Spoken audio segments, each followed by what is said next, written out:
Assalamualaikum dan salam sejahtera. Apa kabar anda pada hari ini? Saya berharap anda dalam keadaan sihat. Bagi mereka yang baru melayari channel Cikgu Pian ini, mohon like, subscribe dan juga share isu-isu terkini tentang dunia pendidikan dan juga isu-isu semasa. Okey, pada kali ini saya akan membincangkan kepada anda satu lagi topik berkaitan dengan pendidikan, iaitu berkenaan dengan pengisian pentaksiran aktiviti jasmani, sukan dan kurikulum. Untuk pengetahuan anda, sekarang saya berada di portal rasmi PJSK di mana pentaksiran PJSK ini boleh dilakukan di laman web berkenaan. Okey, apa yang kita dapati ialah daripada pengumuman ini, untuk perkara nombor 2, pengisian dan pengesahan data keahlian bagi kelab, persatuan sukan dan permainan dan pasukan badan beruniform di sekolah yang telah dibuka pengisiannya pada 1 Mac dan berakhir pada 31 Julai 2020. Okey, ini ialah di bawah tindakan penolong kanan co-curriculum, guru-guru penasihat dan juga guru kelas. Walau bagaimanapun, apa yang kita dapati ialah apabila saya ingin membuka untuk proses pengisian pentaksiran ini, kita dapati laman ini atau portal ini ditutup buat sementara waktu. Jadi pengumuman di situ, harap maaf, modul guru penolong kanan ditutup. Jadi kita tidak dapat masuk atau login untuk proses pengisian pentaksiran aktiviti jasmani, sukan dan kurikulum. Walau bagaimanapun, pada 18 September yang lepas, 2 hari yang lepas, Kementerian Pendidikan Malaysia telah mengeluarkan satu surat pemakluman. Okey, surat pemakluman tentang pentaksiran aktiviti jasmani, sukan dan kurikulum. Ini adalah surat pemakluman yang terbaru dan saya berharap supaya kita dapat kongsikan kepada rakan-rakan kita yang berkenaan untuk perlaksanaan pentaksiran PJSK ini.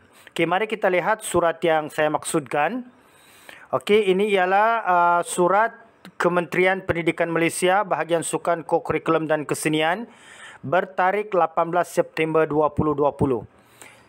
Semua pengarah Jabatan Pendidikan Negeri yang berhormat, Dr. Tuan Puan, pengisian data pentaksiran aktiviti jasmani, sukan dan co-curriculum PJSK melalui sistem pengurusan sekolah, aplikasi pangkalan data murid SPS APDM dan bagi semua murid sekolah rendah dan menengah tahun 2020.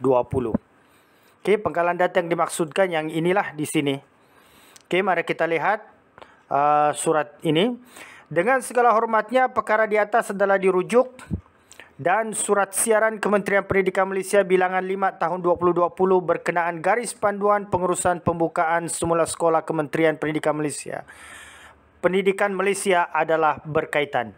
Okey, sebelum ini memang ada surat garis panduan pengurusan pembukaan sekolah yang dikeluarkan oleh Kementerian Pendidikan Malaysia.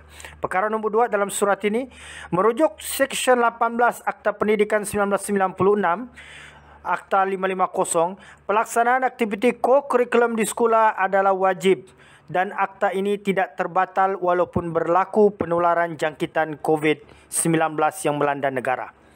Walau bagaimanapun, pelaksanaan aktiviti sukan dan co-curriculum ini telah tertangguh sejak 18 Mac 2020 apabila kerajaan mengumumkan Perintah Kawalan Pergerakan PKP dikuatkuasakan. Namun, berdasarkan situasi semasa, aktiviti sukan dan co-curriculum telah dibenarkan untuk dilaksana semula selaras dengan garis panduan pelaksanaan aktiviti sukan dan co-curriculum yang dikeluarkan oleh Kementerian Pendidikan Malaysia pada 1 September 2020 yang lepas. Sehubungan dengan itu, sistem pentaksiran aktiviti jasmani, sukan dan co-curriculum akan dibuka untuk pengisian markah bermula 1 Oktober 2020 sehingga 31 Disember 2020. Okey. Bermakna sistem pentaksiran ini, pengisian ini untuk ini di sini dia akan buka, Kementerian Pendidikan Malaysia akan buka pada 1 Oktober dan sehingga 31 Disember. Okey, kita teruskan lagi perkara 3. Bagi sekolah-sekolah yang tidak berdaftar dengan sistem APDM, sekolah boleh menggunakan sistem luar talian offline melalui alamat portal https://amkoko.moi.gov.my bermula 1 Oktober 2020. Pengisian ini hanya untuk calon SPM, STM dan STPM tahun semasa sahaja. Maklumat berkaitan pentaksiran ini adalah seperti di lampiran 1 dan lampiran 2. Okey, kita akan lihat nanti. Kita akan lihat selepas kita membaca surat ini berkenaan dengan lampiran 1 dan lampiran 2. Okey, perkara 4. Untuk makluman pihak yang berusaha, doktor, tuan-puan, bilangan maksimum bagi kehadiran dan percubaan aktiviti ko-kurikulum mingguan yang perlu dilaksanakan bagi tahun 2020 ada seperti di lampiran A. Okey, nanti kita akan lihat di lampiran ini kemudian. Dengan mengambil kira kemampuan dan kesesuaian model pengoperasian sekolah masing-masing. Hasil kutipan data ini akan digunakan untuk pemverifikasian pihak-pihak yang berkeperluan. Perkara 5. Sehubungan dengan itu, kerjasama yang berhormat yang berusaha, doktor, tuan-puan adalah dimohon untuk memanjangkan permakluman ini kepada semua sekolah di bawah pentadbiran Jabatan Pendidikan Negeri JPN agar proses pentaksiran ini dapat dilaksanakan oleh sekolah seperti mana yang dinyatakan. Pihak pengurusan sekolah juga perlu diingatkan agar dapat melaksanakan proses pentaksiran ini dengan mematuhi garis panduan pelaksanaan aktiviti sukan dan ko-kurikulum Kementerian Pendidikan Malaysia serta Standard Operating Procedure SOP yang telah ditetapkan oleh Majlis Keselamatan Negara MKN, Kementerian Kesihatan Malaysia KKM dan Kementerian Belia dan Sukan KBS dalam menangani isu penularan COVID-19. Sekian untuk perhatian dan tindakan pihak yang berusaha, doktor, tuan-puan. Untuk sebarang pertanyaan sila hubungi Puan Maizatul Fariza binti Mansur di talian 03 8872 1649. Okey. Surat ini ditandatangani oleh Zainal bin Abbas, Pengarah Bahagian Pendidikan Sukan, Seni dan Kementerian Pendidikan Malaysia. Mari kita lihat lampiran 1. Ini ialah lampiran 1 ni berkaitan dengan jadual operasi sistem pentaksiran aktiviti jasmani sukan dan ko-kurikulum PJSK tahun 2020. Okey, perkara 1, pengisian dan pengesahan data. Tarikh buka 1 Oktober 2020.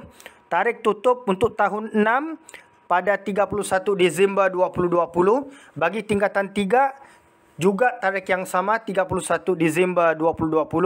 Tahun 4 dan 5, tingkatan 1, 2, 4 dan 5 STEM, STPM juga pada tarikh yang sama, tarikh tutupnya iaitu 31 Disember 2020. Okey, ini ialah tindakan guru penolong kanan ko-kurikulum, juga guru penasihat dan juga guru kelas. Okey, perkara 2, pengisian dan pengesahan data ujian SEGAK bulan Oktober. Ia akan dibuka pada 1 Oktober 2020 dan tarikh tutupnya pada 31 Disember 2020. Tindakan ini akan diletakkan di bawah penolong kanan pentadbiran, panitia pendidikan jasmani dan juga guru pendidikan jasmani. Okey, bagi lampiran 2, untuk maklumat tambahan, bagi sekolah rendah ada 1.1 hingga 1.5. Okey, kita akan lihat satu persatu. Untuk 1.1, pengisian data ko-kurikulum dan sukan melibatkan semua murid tahun 4 hingga tahun 6 pada tahun 2020 sahaja. Pengisian data SEGAK melibatkan semua murid tahun 4 hingga tahun 6 yang berumur 10 tahun hingga 12 tahun pada 2020 sahaja. Pengecualian ujian SEGAK kepada murid tahun 4 berumur 9 tahun.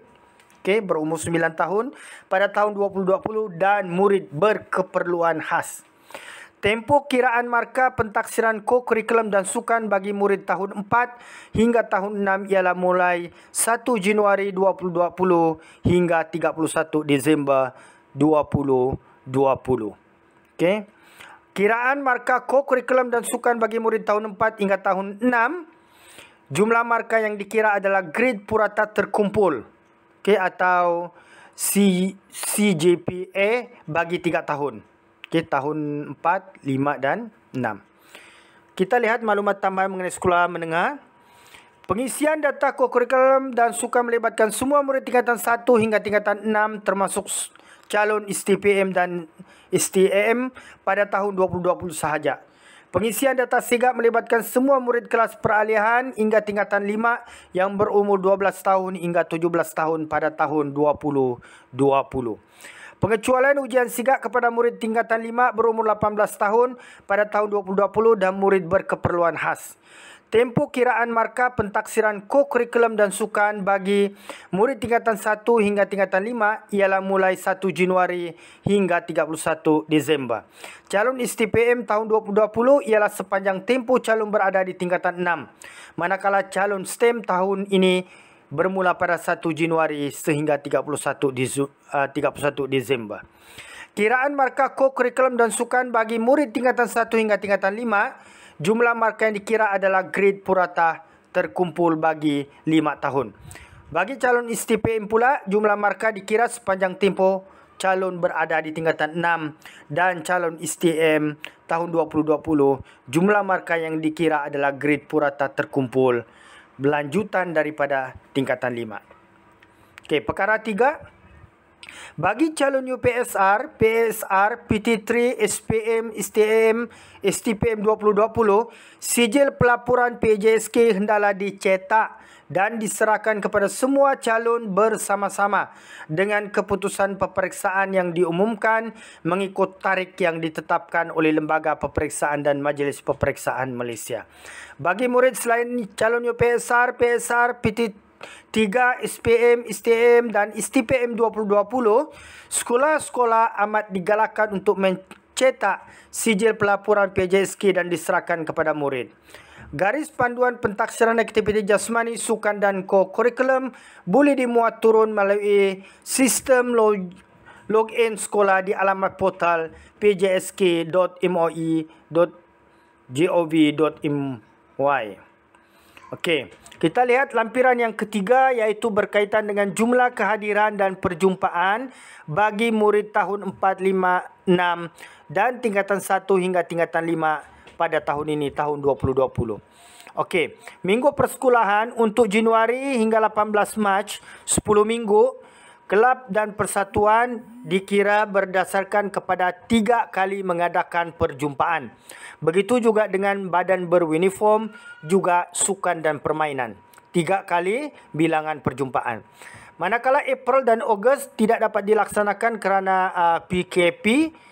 Okey, manakala September sehingga November 13 minggu, bilangan perjumpaan yang dikira untuk ketiga-tiga iaitu kelab persatuan, badan beruniform dan sukan dan permainan ialah 4. Manakala bulan Disember adalah untuk pengisian data. Jumlah perjumpaan bermula daripada Januari sehingga kepada November yang dikira hanyalah sebanyak 7 kali sahaja untuk kelab persatuan, badan beruniform, sukan dan permainan. Bermakna ada 21 semua jika ditambah kelab, badan beruniform dan juga sukan permainan. Jumlah perjumpaan bagi September hingga November adalah jumlah maksimum. Pelaksanaan aktiviti hendaklah mengambil kira kemampuan dan kesesuaian fizikal sekolah masing-masing. Ini ialah lampiran 4, jumlah kehadiran dan perjumpaan murid tingkatan 6 semester 3, kohort tahun 2019-2020. Untuk semester 1, okay, bermula pada Mei hingga November, kelab persatuan, pasukan, badan beruniform dan juga sukan permainan, bilangan perjumpaan adalah 6. Bagi semester 2, Januari hingga Mac tahun 2020, perjumpaan untuk ketiga-tiga kelab persatuan, pasukan badan beruniform dan juga sukan permainan ialah 3. April dan Ogos tahun 2020 tidak dilaksanakan.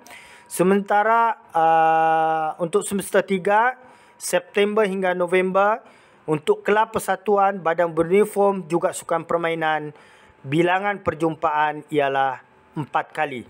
Ini menjadikan jumlah keseluruhan untuk perjumpaan bagi kelab persatuan, pasukan beruniform dan juga sukan permainan ialah sebanyak 12 kali. Manakala Januari dan Februari 2021 adalah dikhususkan untuk pengisian data. Mari kita lihat lampiran yang kelima, jumlah kehadiran dan perjumpaan murid tingkatan 6 semester pertama kohort tahun 2020-2021. Bagi semester 1, September hingga Disember 2020 sehingga Februari 2021, bilangan perjumpaan bagi kelab persatuan, pasukan badan beruniform dan juga sukan permainan ialah sebanyak 6 kali. Okey, ini ialah surat yang dikeluarkan oleh Kementerian Pendidikan Malaysia, okey, yang bertarikh 18 September 2020 berkaitan dengan pengisian semula data pentaksiran aktiviti jasmani, sukan dan co-curriculum melalui sistem pengurusan sekolah aplikasi pangkalan data murid SPS EPDM bagi semua murid sekolah rendah dan juga sekolah menengah. Saya berharap penerangan dan juga lampiran-lampiran yang disertakan dalam surat ini akan menjadi panduan yang lengkap bagi guru-guru yang terlibat dalam hal-hal yang berkaitan dengan PJSK ini. Sampai di situ saya rasa perjumpaan kita pada kali ini, pertemuan kita, saya harap bermanfaat dan juga dapat membantu anda merancang juga merencana tentang tarikh-tarikh penting untuk pengisian pentaksiran aktiviti jasmani, sukan dan kurikulum tahun 2020. Sampai kita berjumpa lagi. Jangan lupa like, subscribe, bunyikan loceng untuk mendapatkan isu-isu terbaru berkaitan pendidikan dan juga isu-isu semasa di channel Cikgu Pian ini. Sampai berjumpa lagi. Sambutlah salam hormat. Assalamualaikum warahmatullahi wabarakatuh.